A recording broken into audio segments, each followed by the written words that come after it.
What do you say about it, Tyler? It's okay? I say we have audio now. Okay, hey, welcome in, everyone. Welcome back. We'll try all that again. Sorry for the lack of audio, That would have really been bad on radio. What is unapparent, there's no reason why it would be apparent. During the week, we do a lot of different setups. Yes. Because we have informational videos that go out during the week. Caroline had one with Tyler earlier in the week. And I encourage you to watch that. Yep. But because of that, there are some different plug-in setups. Settings and sound. This morning, well, we just forgot one. So, hey, here we are. Yes, indeed. And here's the weather. I can assure you, it sounded really good. That was some of the best we've ever done. Yeah. So we'll attempt to recreate the best we can. Today is, of course, the 8th of July. And it will be sunny, partly sunny this morning with afternoon thunderstorms, 89 degrees for the high temperature, and it's going to be pretty mild conditions on Sunday, 82. Morning thunderstorms, probably just after midnight, is mostly what that will appear to be. It looks to me like there may be some still in the afternoon, but it's not going to be extensive, maybe 1/10 of an inch, maybe 6/10 of an inch or so today, this late afternoon. For the beginning of the week, is when we have our sun this week, it would appear. And we're going to have 88 and sunshine on Monday, 91 Tuesday. A few clouds roll in on Wednesday at 93, and then the chance of thunderstorms moves back in Thursday through the foreseeable future, according to this forecast. It's summertime, David. It is summertime. There's always a threat of rain out there. All that in the future doesn't really mean it's going to rain every day, 6/10 everywhere. But somewhere it's going to rain. Currently, it is 77 degrees here at Bates Nursery Station, live from the green room at Bates Nursery. Let's take a quick look at the radar before we move away from this, and you can see that up north there's Chicago. Pretty good bit of we're not getting that, but this is a potential this is where the rainmaker is going to be for us in the Middle Tennessee area as it moves in to the area. That's going to be the one that's going to create some precipitation chances for us. So where the intense part hits will determine who gets a lot or who. Be intense. We need nice, soft rain.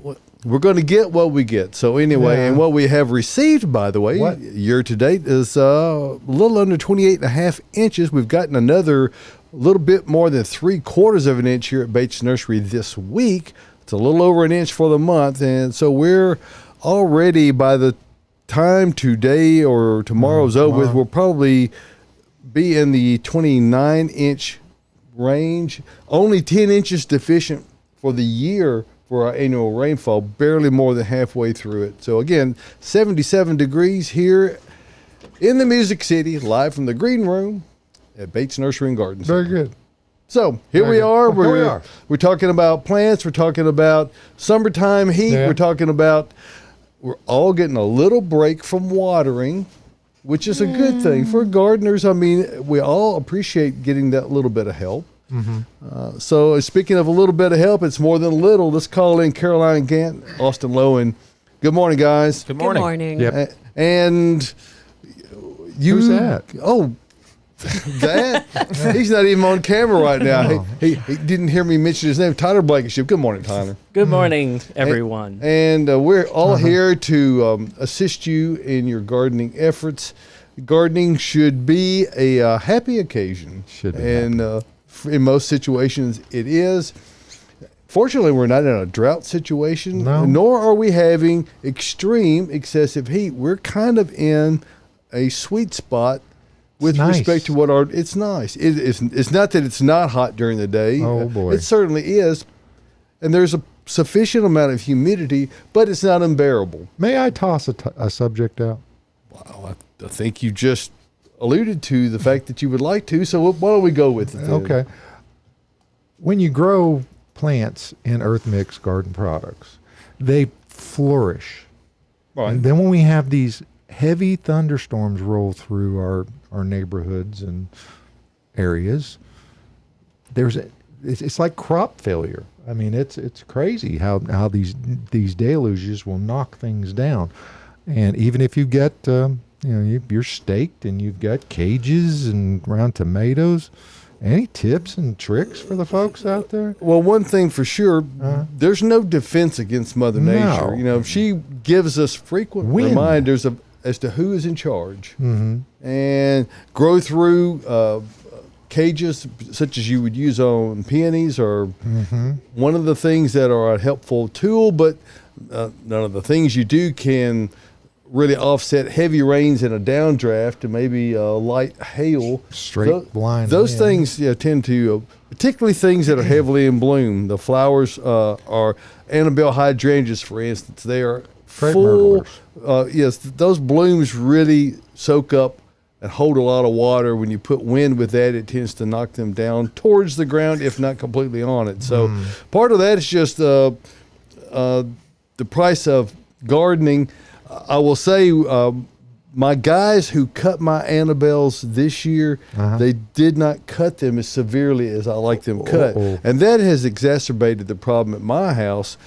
If had they been cut a bit shorter, they would be decidedly less susceptible to flopping. So the shorter the stems are, the more able and capable they are of supporting that weight that comes with water holding in the flowers. All it does is create a more weeping-looking version of it. So jump in there, Austin. Give us your thoughts. Particularly on corn. I mean, there's a lot of folks out there. Well, you said the magic word. Corn is funny because sometimes it will flop and not come back up. It'll come back maybe at like a 45-degree angle, but not stand perfectly straight back up. And that's like David said. I mean, you're not going to go out and stake your corn. No. You can, but that is very time consuming and it's not really all that worth it. The corn will still finish even if it is aesthetically displeasing. I mean, we want it to stand straight up and look perfect. But it doesn't always do that. Sweet corn is nowhere near as vigorous as the field corn that farmers are growing. They stay a little bit shorter. The stems don't get quite as fat either. So that's just part of it. When it comes to I heard you talk about tomatoes and staking them up. And I actually got out in the garden. And David, you just talked about having, gardening being a good experience and we all, love it. Well, I'm going to go ahead and say, while I was doing it, I was not all that happy. I was shirtless. I was sweaty. I was getting that yellow goo all over my arms that tomatoes give off. I don't know if you've ever pruned up tomatoes and know what I'm talking about. They make your skin all yellow, and they don't smell good. How do you spell that? Sorry, Josh. Okay. Yellow. Okay. And to me, tomatoes, they don't smell all that great. So I was just dripping in sweat pruning my tomatoes. But it was time to do it. Like you said, the winds came through and they made some of those arms on the tomatoes lay down. Oh, wow. I just went ahead and got rid of those. I like to really prune my tomatoes to keep them either single stem or like with cherry tomatoes, I keep them single stem. Really? Yeah, I do, because I don't like to have to get in there and pick a million billion tomatoes and then half of them end up falling off anyway. Right. So I like to keep those kind of single stem. And then I'll keep my indeterminate tomatoes either a 2 or 3 stem system to keep them going up. And I got them all trellised up. I got them cleaned up. I got them pruned. All the lower leaves that are close to the ground, I got them removed. And like I said, while I was doing it, wasn't all that fun. But then after I was done with it, I looked across the garden and I was like, oh yeah. And that's what it's about. Now you threw a word out there that we haven't talked about in a little bit. And I think it's worth giving all of our listeners a little update on what the differences between determinate and indeterminate tomatoes are. Mm-hmm. So indeterminates are your vining tomatoes for the most part. These are the ones that are going to grow very tall. They sucker freely, and they deserve to be pruned a little bit, if you ask me. They can get really out of hand. Too many sucker sprouts just create a big bushy plant, and like Josh said, we get a rainstorm or wind event, and it lays them down, and it's just hard to kind of keep them all up. So I like to kind of prune those to, like I was saying, 2 to 3 main canes. And therefore, because they're a vining type, they produce fruit over the course of the entire growing season. Exactly. As opposed to determinate, which have their time that they produce. It is determined. Yes. And they produce heavily once, and then that's it. Can we get a couple of examples of an indeterminate and a determinate? Yeah, sure. They're So the ones most popular. Most popular Roma by far is going to be your determinate type tomato. San Marzano is actually the most widely grown tomato on earth, I believe. Most of your big companies that sell sauce and all that comes from San Marzano. Really great for sauces, not good to eat. I've tried them just plain. They've got really thick walls and thick skin. Not good to just eat right off the vine. I can tell you where they're not growing a lot of those tomatoes this year is in the area now known as Lake Tulare in Southern California or Central California, where they're due to the heavy rains that occurred. About 15% of all tomatoes grown come out of this one area. There is one landowner that, they own the ground underneath the lake. But they're not producing tomatoes on much of that area now. And it may be a couple of years before that lake, for a state and a region that has had such dire water issues to have flipped the tables, so to speak. That area was drained almost a century ago. Wow. And it has a couple of times reformed somewhat, but they say due to the structure of the soil and the lowness of it, there's nowhere for it to drain. It has to evaporate. It does not soak in. Or So what about 2 the years. Salton Sea? Well, that's a different place. That is geographically south. way south. And Can we just pump it downhill? I don't think it's that easy, Josh. Oh, okay. So, Austin, the San Marzanos are the Roma types. They're going to produce once and then be done? Yes, but it's over a period of a month. It's not just like you get it all one day. Okay, it's they produce a good amount of fruit, and pruning techniques on determinate tomatoes, you don't really want to prune them very much. I mean, maybe early in its life to get just a nice form going, but after that, let them plants go because they are going to produce all of their fruit typically over the period of a month. Because mine's taken over. Yeah, I've and never anytime- had one before, but I mean, I have 4. I have 2 celebrities on one side and another variety on the other And side. anytime you see a tomato that is called a patio tomato, those are exclusively determinate because tend to have a singular stem, and they're easy to manage for that short time cycle that you have them. It's only going to be maybe 3 months before you plant them and you harvest, and then you're going to be yanking them out and putting something else in there. So our celebrities and our early girls and our better boys and are they all indeterminate? Celebrity's kind of a semi-indeterminate. It's a little bit of both. It's kind of funny, but celebrity's a great tomato, by the way, y'all. It's probably my favorite tomato to grow. Actually, easy to grow. Miss Mary Pendleton, our longtime greenhouse manager here at Bates Nursery, God rest her soul, she was a Bradley aficionado for a lot of years, and then she switched to celebrity, and she was tried and true. Nope, celebrity is the one. So that's what Miss Mary would say were she here today. Yeah, really clean fruit. It's a nice one. Caroline, you got tomatoes coming on? Yes, I do. Told me. That's what I thought. I have What a are lot you of growing? tomatoes. Oh, gosh. Can you remember? That's the problem with planting them. You can never remember where you planted them. I was distracted by a bug just now. I did put the markers in this year so I can remember what they are once they come in and I'm eating them. But I have the only ones that are coming on right now are my sun golds that I've been able to start harvesting, and they are fantastic. But I do have a ton of cucumbers. They are eating my garden. And you know what I used? What? EarthMix Garden. Absolutely. I made some raised beds. I filled it with EarthMix Garden, and those raised beds are doing fantastic. I'm about to have a lot of tomatoes. So I feel you, because I mean the above ground garden at the Proving Grounds is exclusively EarthMix. Well, My top dress was Supernatural. I mean, I had to load, and it was just amazing this year what things have done. Well, when you have when you have living soil, plants tend to live and do well, and that's what EarthMix Products tries to do. And we'll be talking about that just here in a few minutes. Okay. Have we got questions? Oh too? my gosh, we're good. so many questions. So let's start with the hydrangea question. We were already talking about Annabelle type flopping. So we do have a question from our Google questions today. My Annabelle has huge blooms but long, slender stems, which have gotten blown around with all the storms. I see others around that look kind of like my blooms but more compact. Is there a variety that holds up better?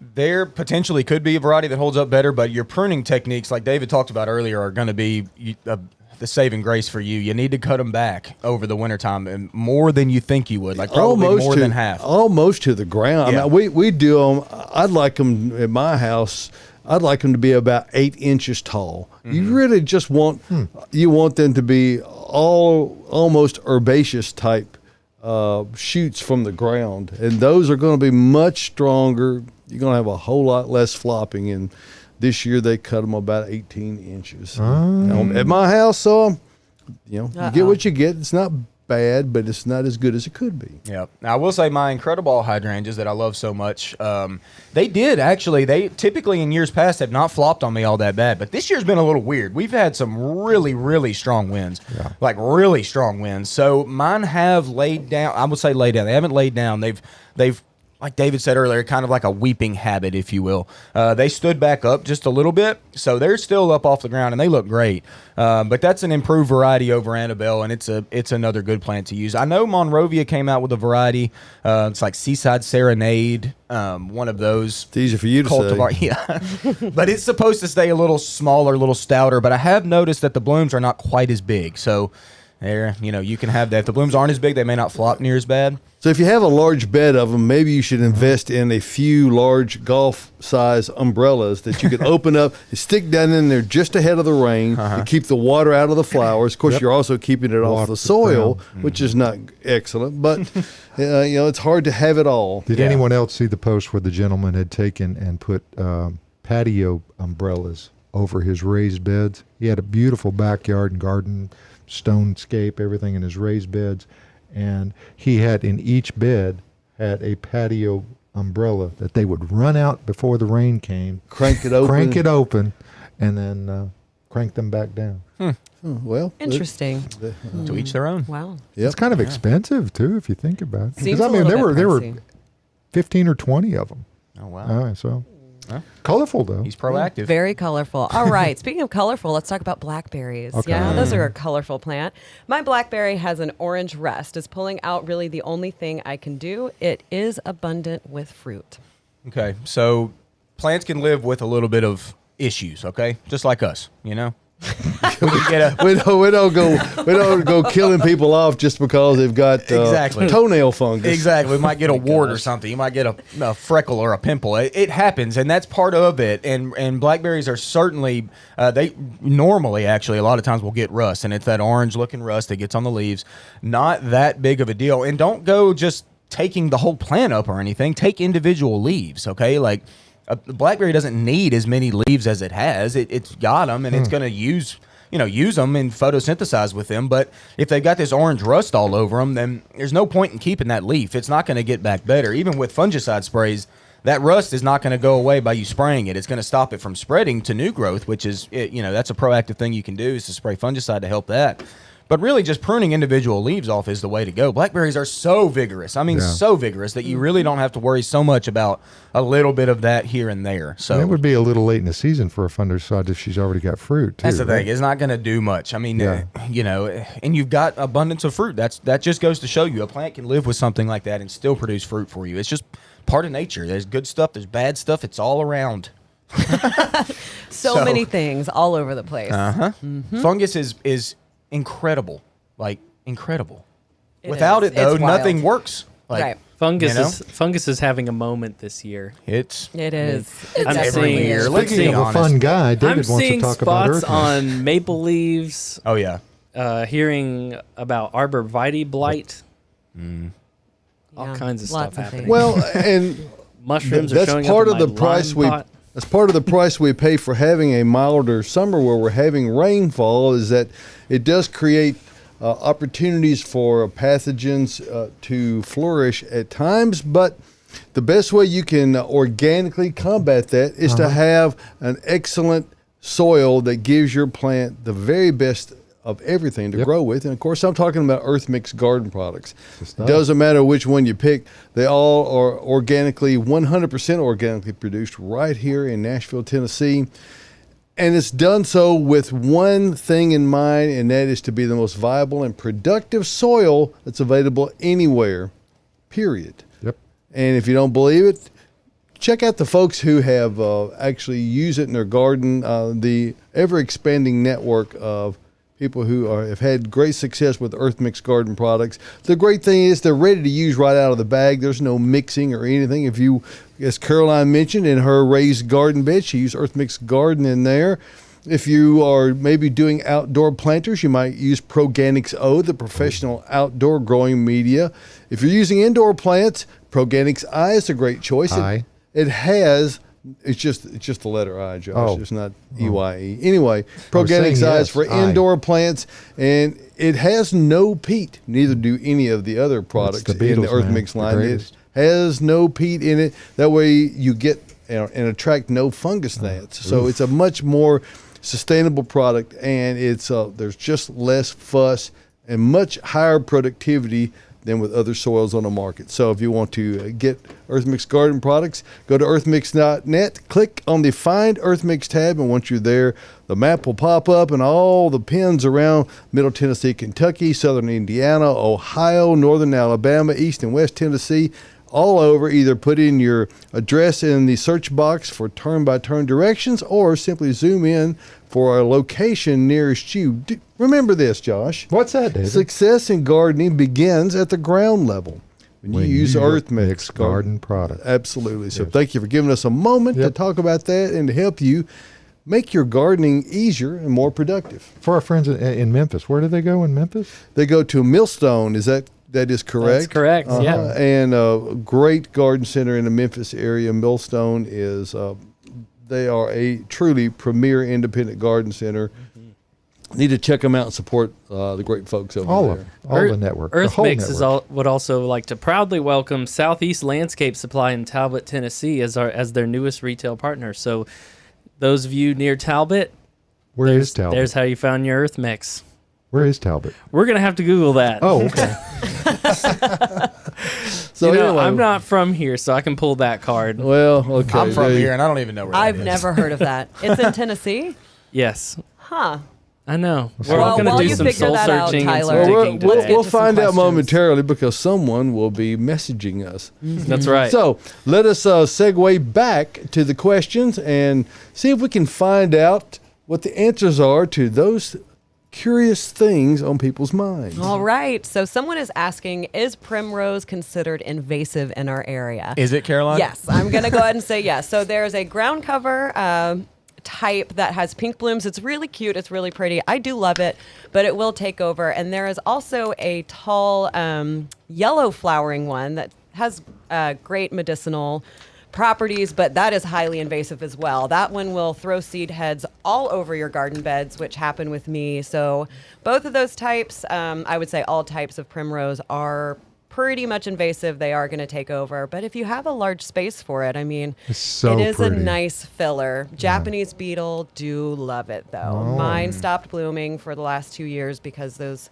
Japanese beetle came in and ate or just messed up the buds before they opened. So I did get rid of all of mine. It was pretty easy to get rid of though. If All you right, just pull Talbot those is little in seedlings up. in the Tri-Cities area of Jefferson City, Dandridge, and Morristown. So if you get to Bean Station, turn right. Kind of in the south Upper East eastern. Tennessee, yeah. Well, is it upper eastern? Morris? I thought that was kind of Morristown? central eastern. Kind of.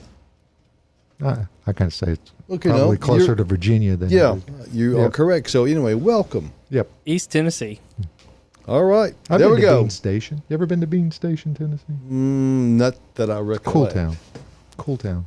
All right, go guys. Another question. Are hazelnuts grafted? I'd like to grow mine in bush form. What can I expect from new shoots coming from the ground? Are they still a hazelnut? I have Jefferson and Felix.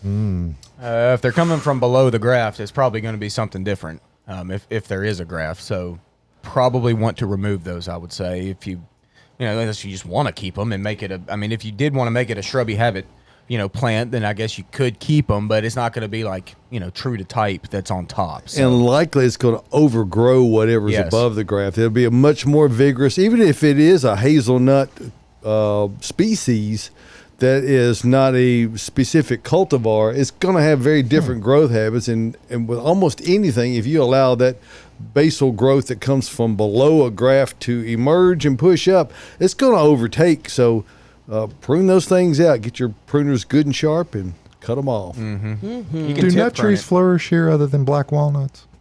Well, tons of different a lot of different hickories do Okay. just fine here.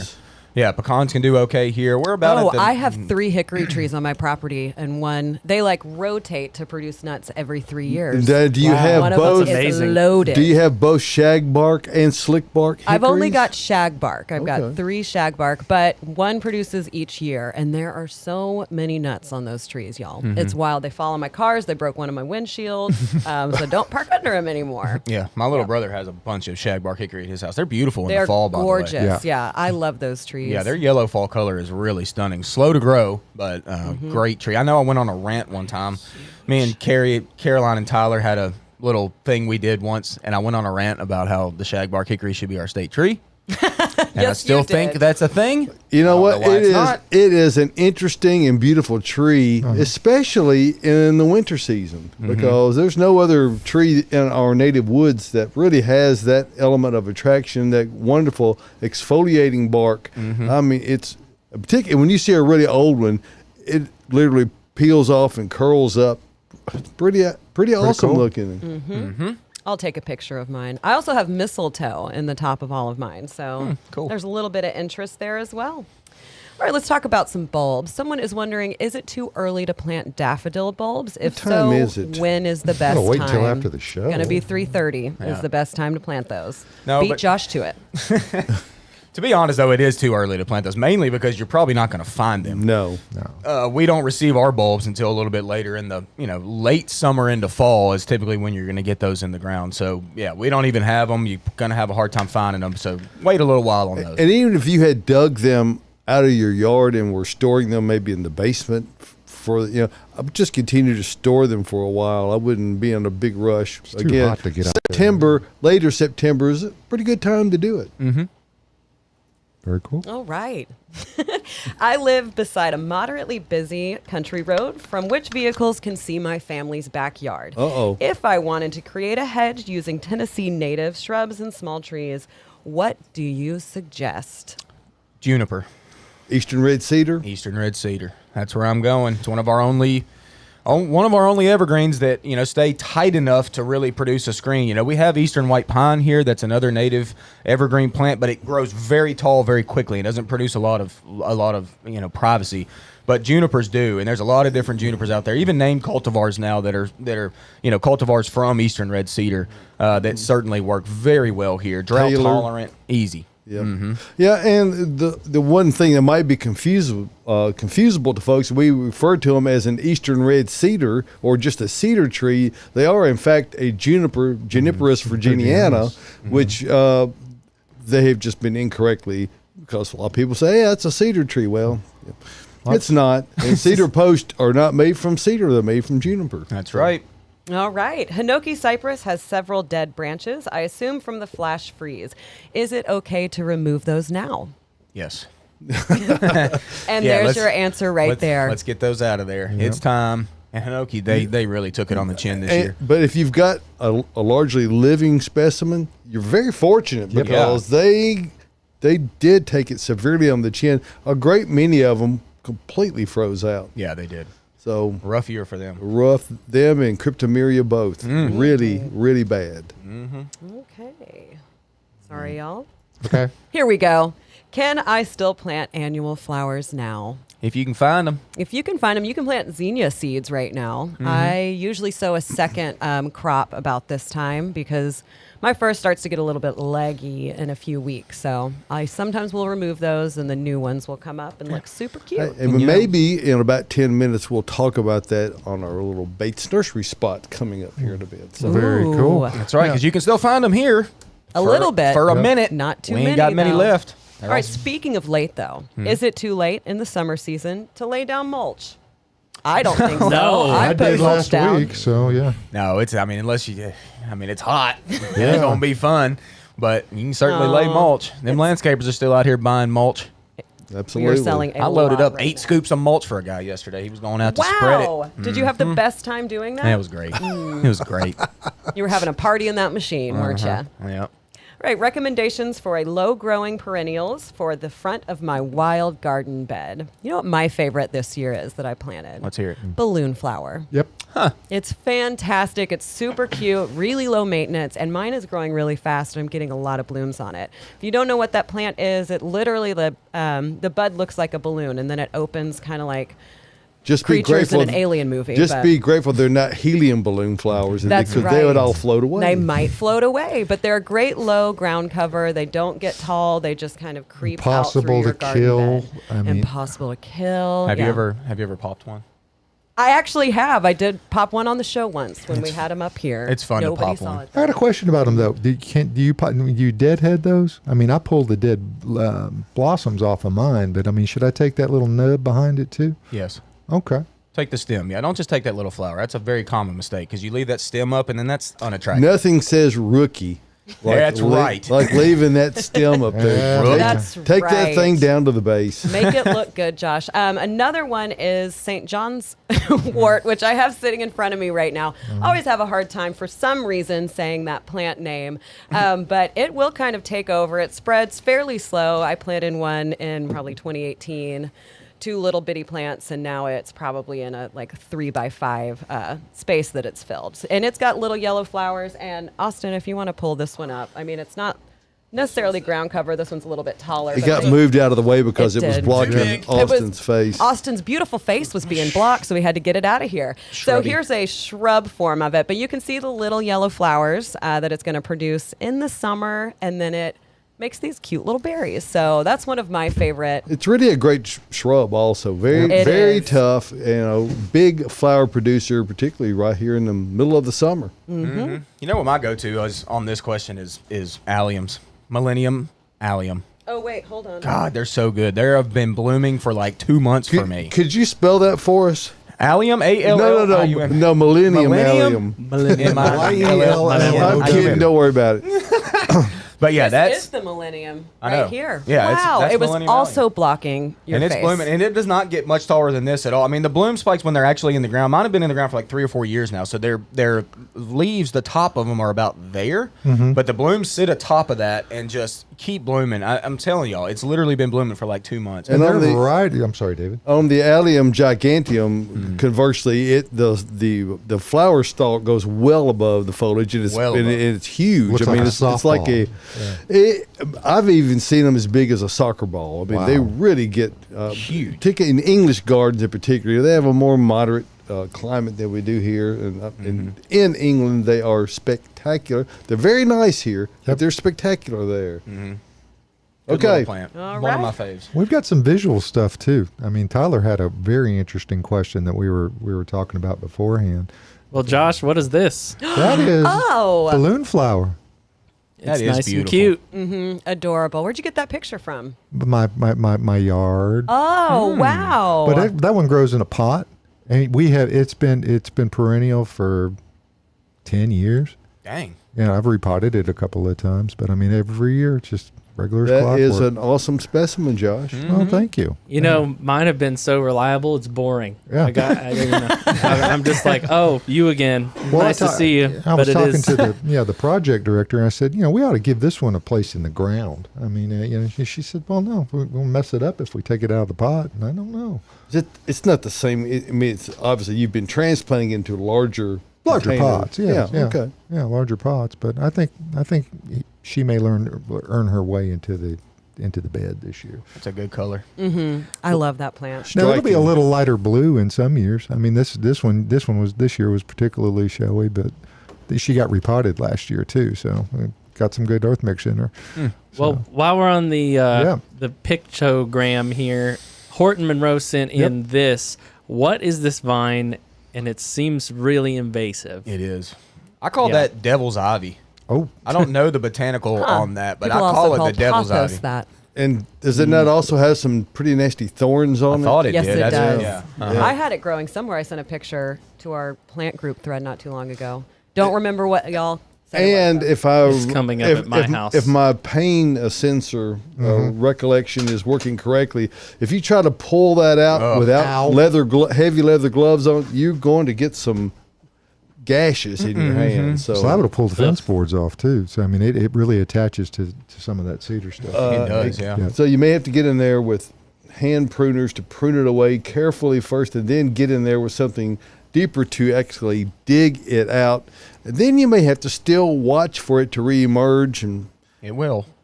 perhaps yes, it will, and perhaps apply something persistent. stronger to it. So Yeah, that's a rough weed there. I don't It like is. that one. Miriam doesn't like it. Hey, Oh, Miriam. hi, Miriam. Good morning, Miriam. Hate it. It's not a fun one. We apologize to the viewers who might have been scared by that image. Oh, yeah. oh, Ooh. Let's talk about good-looking things. Somebody's Okay. wondering what good-looking plants to line a dry creek bed in my front yard. Dry creek bed. I go grasses in this scenario. Switch grasses. Switch grasses are so good. What? I was just thinking about my Northwind switchgrass, which is taller than me this year. It is ridiculous. But let's stay crazy. on topic. Mine are. I mean, pretty much my height too. I mean, I look at them like they're right at the top of my eye level.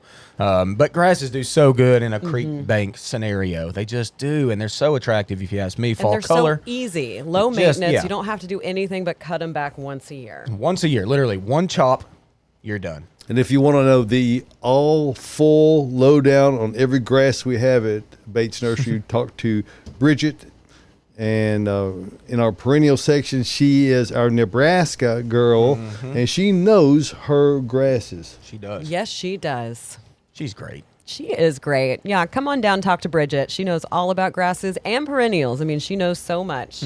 My whipcords appear to be doing okay, but have some brown on the tips. Should I prune? What's a whipcord? Whipcord is an arborvitae. Okay. Very normal. It is very normal actually for the tips to go a little bit brown sometimes. It's a weeping habit arborvitae, a very interesting Okay. looking plant. I will give you that. And they call it whipcord because it does have like long, I don't even know what you call those, kind of stems. Tendrils. Whips. Yeah, they Yeah. look like a Whips, whipcord that's- kind of. Yeah. Yep. If you Good had job, like a face planter, you know, like they do, Face planter. like a that's planter that looks like a face. Oh, I thought you meant like when your face actually Not when meets you're the facing it. ground. No, Not- like not- a not that planter kind that has a face to Oh, it. okay. All right. Pop that in the middle of it, and it looks like hair that's coming Okay. out. Cool. That's the way to use it. But if the tips are brown, yeah, give it a little slight, just tip prune, if you will. That's and, usually an indication of excessive moisture, is it not, or poor drainage, or Could be. it could be. Could be a lack, number of things, Could really. be lack of light. Uh-huh. They are you know, and they're not the easiest of conifers to grow simply because they have this dual thing where they don't like to stay too wet, but they also don't want to be on the west side of a house where they're getting a lot of reflected heat off of a house. It's a little much, so you know, finding just the right spot is a little dicey. Yeah, but it never really hurts to tip prune a little bit on plants, y'all. It No. really bushes them out a little bit better whenever you do that. So most plants actually prefer it, or we prefer it, because after you tip prune them, they do re-leaf back out a little bit, and they look a little bit fuller. So yeah, do it. Go on, do it. Gone do it. Gone Speaking do of it. doing stuff, I think it's time to do something. in bloom? With Austin. All right, things are blooming. Not crazy amount of blooms right now on tons of things, but there are those classic summertime trees that are going. Your crepe myrtles are starting, y'all. Crepe myrtle season, love it. The golden rain tree still showing off with that Awesome. yellow. God, I love a golden rain tree. I just love it. Rosa Sharon, looking great this year. Rosa Sharon's real pretty this year. A lot of them are super full. And then old Caroline's favorite, the old mimosa tree. I They love it. have started. I love a mimosa tree too. They're beautiful. Just that compound foliage is so beautiful. I'm a little bit annoyed with mine at the moment. I'll tell you about that later. Okay. What else is blooming? Hydrangea's still going. The limelights have just kind of started. The panicle styles are going, and they look good. Quickfires are really pretty this year. Mine's beautiful, just starting to go to that pinkish color. Gladiolus is looking good. They've just started blooming. They're also highly annoying because they want to flop Yes. on you. You know, you got to plant gladiolas about every 2 weeks. Yeah. I mean, seriously, to have a nice glad bed, you've got to, because they will flop, and they also go through their bloom cycle. So you know, if you Yes, can they keep them do. coming along, if you continue to plant You're them. right. They're not. They don't last too long, and they do flop on you, which A great kills me. cut So flower, though. mad about I it. am mad about it. My gosh. Gosh. Anyway, Shasta The daisies are NBA going. plant, right? The floppers. Yeah, Okay. the old Shasta daisies blooming white, looking good. Echinacea looking good. Grasses are just starting to form their seed heads, which is going to be nice soon. And then speaking of grasses, one of the best on earth, corn. Corn, y'all. Corn. It's blooming. It's tasseling. It's Corn silking is up. a tasseling. Oh, this time of year is so good. Driving through the fields, looking at the fields, I guess I should say, of all the field corn out where I live. Oh, looking money. Just looking money. Love the corn. And then let's talk about one last one that I've got down here that was also too big. Oh, there you are. There you go. Sorry. Verbena bonariensis. This is a cool plant, y'all. Really good perennial. It's got these square stems, which is very interesting to me, and then these little purple blooms that sit atop of this foliage. I wanted to talk about this because I planted this in my house. Little bitty 4P perennials I planted up underneath my, what's that plant? Boxwood? The Chinese fringe tree. I planted it kind of up underneath the Chinese fringe tree, and it's getting a lot of shade. So now I've got these stems that are literally like this tall, and they're blooming little bitty purple buds. So you put sun stuff in the shade, doesn't necessarily kill the plant. I mean, it never kills the plant, actually. It just does different things. So what that one decided to do was shoot a stem where they're typically only, I don't know, they can get somewhat tall, but mine are like real tall. Mine are very tall too. And but you know what? As a good perennial plant that's very drought resistant and just, a little bit shade tolerant, but would prefer the sun. Good little plant. You ought to grow it. I like it. Most verbena is not all that reliable here. That one's super reliable. Good plant. So there you go. That's what's blooming. There it is. There you go. Corn. All right. Corn. How Rudabeckia is about going that wild. Natchez crepe myrtle, Austin? That old Natchez. Been seeing them white. Yeah, I've been pop seeing up. them white crepes. Done talked about that. That was the first one I talked about. Yeah, Tyler, that's the sorry. first thing he said. What about Tell you. them? What about it? What about them? I'm on a 3-minute time delay. Hey, let's talk about where we are for just a moment. That's Okay. Bates Nursery and Garden Center, where we have, as the sign says, beautifying Nashville since 1932, and we're grateful to be part of the Nashville community. My grandmother, of course, was the founder of our business, and what we try to do today is an extension of what she began all those many years ago, and that's to try to bring the best plants and the best information to Nashville area gardeners. So if you want to come out and see us, we really encourage you to do that. We're easy to get to. Yep. And we have a selection that is representative of the year-round nursery that we are. We don't do this seasonally. We're year-round. Yep. Right now, we've got a special going on, and I know our supplies are dwindling, but we're for our Bates Rewards members, and if you're subscribed to my newsletter, you already know about this.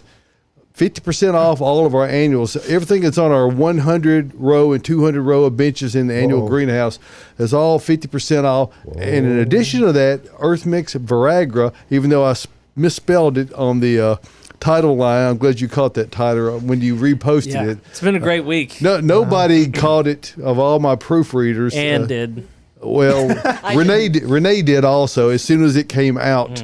So anyway, so I made a mistake. Yep. I am human. That's why I have proofreaders, and they're human too. Sometimes we're just more human than others. Anyway, come out and see us. EarthMix Viagra in bags, also 50% off. Now, if you can believe it, you see it. You see earthworm castings on the internet for $35 to $40 a bag. Yeah, that's like 2 quarts. It's a lot of time. $8.50 is what your net cost will be on Viagra. So it's an incredible deal. Incredible. But you need to come on out. And of course, the annuals are while supplies last. So make sure you come on out and see us today. Rain or shine, by the way. We've got this, what is lovingly referred to as the Baitstrium by our staff here, connects the checkout area all the way to the greenhouse. All of our shade plants are all under cover, so in the event a shower moves in while you're here, you can just ease into the Baitstrium area and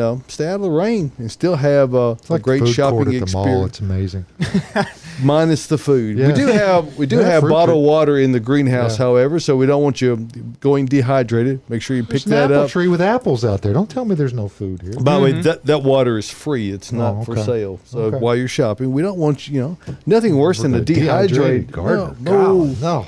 It's bad news. So come out and see us. We're conveniently located 1 mile north of Briley Parkway at exit 19 on Whites Creek Pike. It's just minutes from Rivergate, Opry Mills, Nashville West, downtown Nashville. And I will tell you this, Josh. What's that? It is worth the drive no matter where you're coming Yeah, from. buddy. So come on out and see us. Check out our website, batesnursery.com. Pretty much everything we have for sale can be purchased online. All specials are in-store only, so make sure you come in to get those. Bates Nursery and Garden Center, beautifying Nashville since 1932. And we appreciate you giving us a moment to discuss that. Hey, and all you ranch house type homeowners with houses built in the 50s, if you want to make that house look like it did back in the 50s and the 60s, they've got red tip petunias out here on the lot. I stopped in the road, and it takes a lot to to totally distract Josh, and he was talking with the general manager Adam Chapman himself this morning, and he was stupefied. With a heavy emphasis on the stupid that we indeed had. Couldn't imagine why we had those, but as it turns out, if you only have a limited number of a certain plant or small plantings of them, the endosporium, that endosporium leaf spots that they get. I think that's Austin, what you used to talk. Anyway, they're very, very bad problem if you have them in big numbers or if you have them under a leaky gutter. Yeah, you don't want to put them there. But out as a singular plant, or maybe only in 2 or 3, they do really well. But you don't want to plant 50 of them. Nope. So we don't have 50. No, we probably got a dozen. Yeah. So 50 there you would be a go. lot. All right, let's get to a couple more questions. How do you keep petunias from getting leggy? All right, speaking my annual language. God, I love petunias. They're my favorite by far, and I grow them every year. And I'll tell you what I have to do every year. You got to cut them. And right now I grow wave petunias, specifically misty lilac. That's the best wave petunia you don't have on the market. You don't have to deadhead those, which is the good thing, right? Yeah, you typically don't have to deadhead. But once I get to where I see that my petunias have gotten leggy and there's more to deadhead than there are flowers, if that makes sense, then you go back in and you don't even worry about individually deadheading. That takes way too long. Trust me, I've tried. It's not even worth it. Go back into that plant and cut it. Way back. I mean, like close to the crown of if the crown of the plant's here. So you're talking. That doesn't make sense. No, that was perfect. No, Keep it going. wasn't. It wasn't Keep great. going. So you're Suspended in the air. They get this wide. Yeah, so you're actually talking about taking shears and pruning them with shears as opposed to just pinching them with your thumbnail. Yes, don't worry about the pinching. It takes too long. I'm telling you, there's too many blooms to do that with, an old spent bloom. So literally just take your pruners and cut them all the way back close to the tight part of that crown of the plant, and then they re-leaf and they'll re-bloom for you all the way till the fall. They're great if you do that. Right after you do it, fertilize them as well. I'm telling y'all, they're heavy feeders. If you fertilize them, you'll get a whole second flush, and they are fantastic. And it's only going to be 3 weeks before they reflower again. Oh, exactly. So, my wife thought I was crazy last year whenever I cut them back. She was like, oh my God. Are you sure that had anything to do with you cutting back of the flowers? I'm just saying. Ooh. Well, I mean, I did have to sacrifice some flowers, okay? There was definitely still a good amount of flowers on it. But for me, they were so leggy and just out there, I just couldn't stand it. So like I said. I get it, because, that's a common conflict. But trimming is often a matter of perception, and one person sees it differently than the other. And I think those of us who have done it professionally understand the benefits of when you do a hard pruning and what you're going to get on the backside of it, as opposed to, but it still looks so nice. Exactly. You got to be able to sacrifice it. Yeah, see, I see past that. Anybody that were to come to my house that doesn't really know plants all that well would look at the petunias and be like, oh, those look great. There's still flowers on them.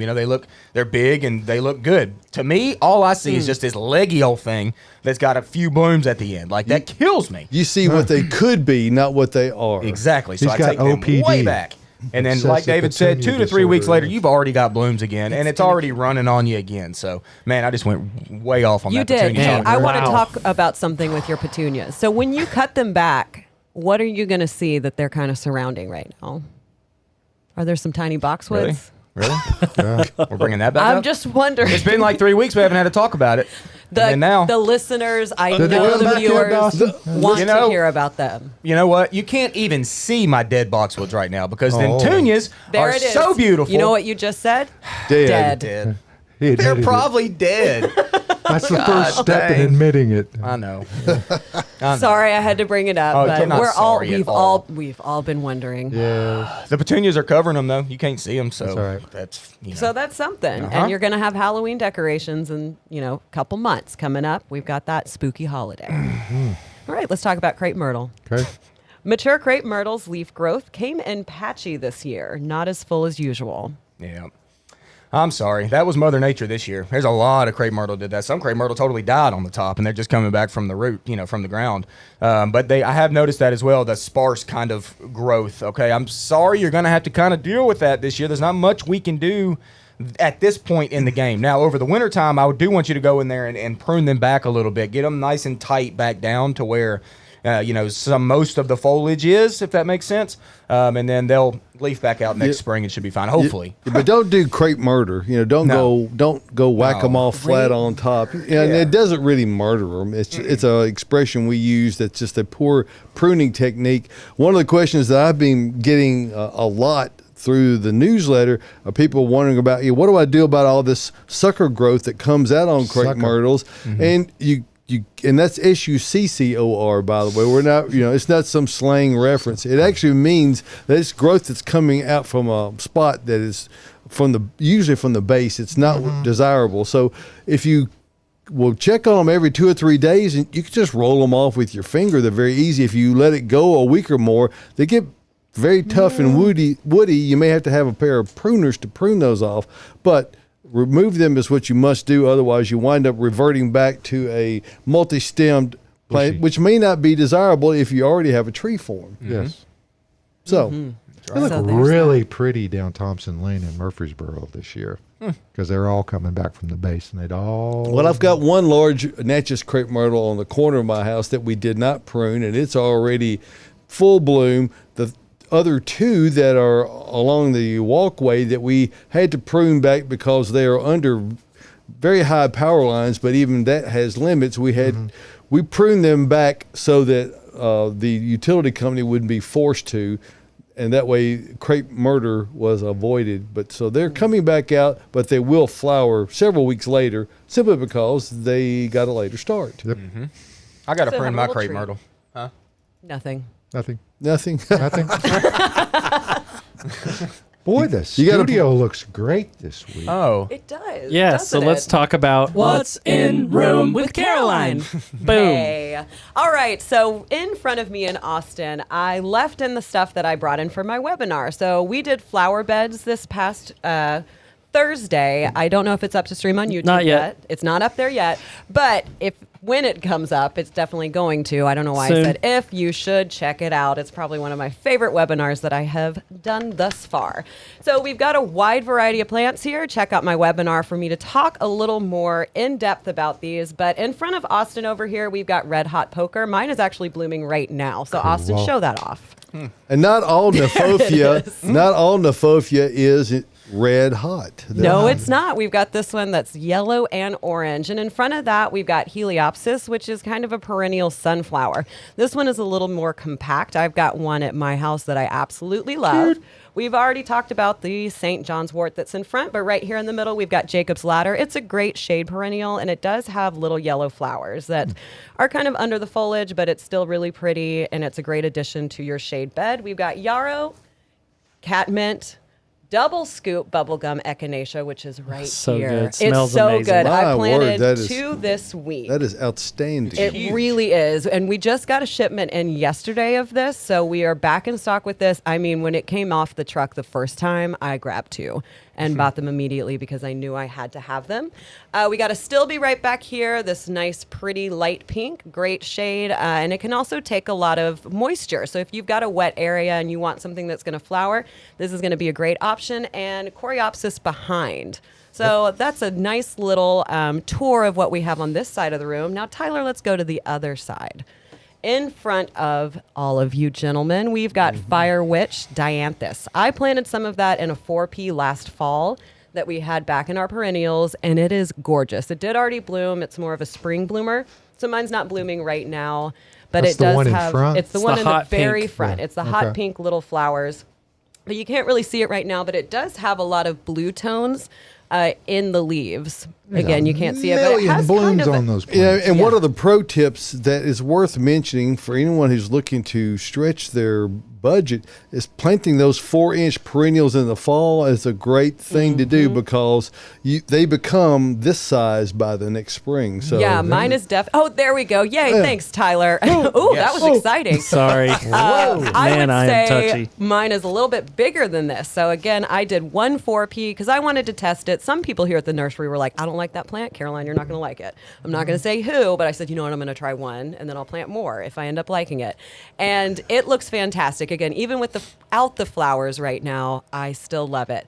And then behind that, we've got Cat's Meow, Cat Mint. Meow. That little purple that's going to be in front of Josh. There it is. Oh, Great so plant. cute. Speaking of Cat's It Meow, really we is. had a delivery of cats this week. Did you Yes, really? we They came in on the did. truck, yes. A mom cat who had delivered a young en route, apparently. I think, yeah, she had just delivered. I saw this cute little gray cat come running off of one of the racks that had just been unloaded with a machine. And I was able to get her over to me, and she was very talkative. She wasn't aggressive, but she was trying to get out of my arms, and I realized it's because she had just given birth to a litter of kittens.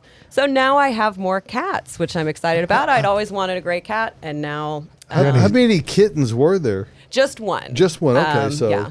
so So is only it still one a kitten. litter if it's only one? I don't think so. What is it? A leader? A leader. It's a It is a leader. singular kitty. Kit. But yeah, so fortunately we were able to snag her, get her reunited with her one surviving kitten, and I'm very excited about it. So let's go back to these Okay. plants. We also have Meant to Be, spelled B-E-E, which is super cute. So it's going to be that pink that's right in the middle, Agastache. So I love that plant. It's a great plant for hummingbirds, good for pollinators. Looks like the whole stem is pink. Almost. Yes, really does. it is gorgeous. Austin actually picked out that plant today. He said, Caroline, look at this. We got to bring this into the green room. I The said, blue million Absolutely. blooms on that one, too. Yeah, and the bees. I've never seen bees on any more plant than that one. I mean, Yeah. they cover it, like literally. yeah, when we were bringing it in, we had to kind of shake them off a little bit so we didn't have any visitors in the green room this morning. And then behind you, we're going to have double knockout pink roses behind David and Tyler. In the middle, we've got some New Gen Freedom boxwood. I know Austin loves boxwoods. You could talk about them all day long, and I've learned to love them. I actually have tons of them planted at my house And now. that is new GEN as in generation, Correct. not GIN like the Like the beverage. drink. Otherwise, if it was Fun, new too. gen, it would be some type of juniper, would it not? It would. So, yeah. Because that's what made it from. Gin is made from juniper berries. It would be botanical It'd almost at that be point. D-Runk. Oh, There's a boxwood So good. pun. But I'm It's a boxwood pun. all right. Let's get in one more question before we call it a day. So, Tyler, do you have a picture of those boxwoods that came up? Just speaking of boxwoods, let's close with this. Sherbert popsicles. Oh, does he not? Sherbert popsicles. Well, why don't we? Hold on, Why don't we Shut his front door.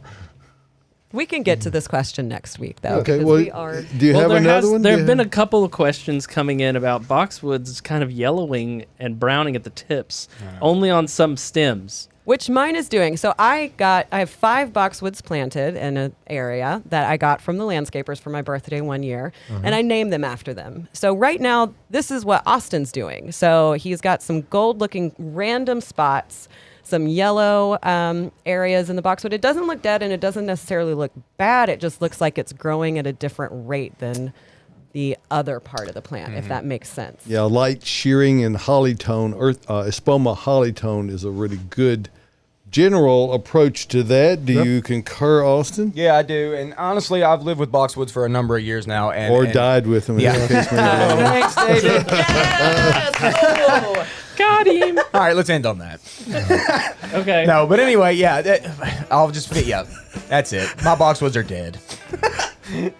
Yours hopefully aren't. But Well, there's Boxwoods a- do funny things. They're weird. They're odd. This was a strange year on boxwood. It was. I know.